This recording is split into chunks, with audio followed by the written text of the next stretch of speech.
Hi friends, ఈరోజు మనం వేడి వేడి అన్నంలో శనగపప్పు కర్రీ, పెరుగు, బెండకాయ పులుసు ఈ 3 కాంబినేషన్‌తో ఈ రైస్ తిందాం ఫ్రెండ్స్. చాలా అంటే చాలా బాగుంటుంది టేస్ట్ అనేది.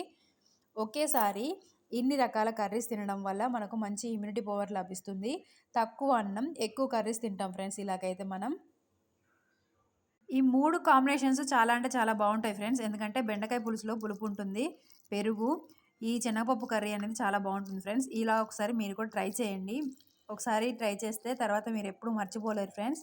ఈ విధంగా కర్రీస్ ఎక్కువ తీసుకోవడం వల్ల మనం వెయిట్ తొందరగా లాస్ అవుతాం ఫ్రెండ్స్. అంతేకాకుండా మంచి హెల్తీగా ఉంటాం.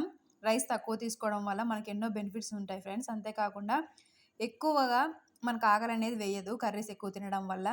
డేలో ఒకసారి ఈ విధంగా తీసుకోవడం వల్ల మనకు మంచి లాభాన్ని ఇస్తుంది ఫ్రెండ్స్. వెయిట్ తొందరగా గెయిన్ అవ్వచ్చు, తగ్గొచ్చు. ఒక్క పూట ఈ విధంగా తీసుకోవడం వల్ల ఎన్నో హెల్త్ బెనిఫిట్స్ ఉంటాయి.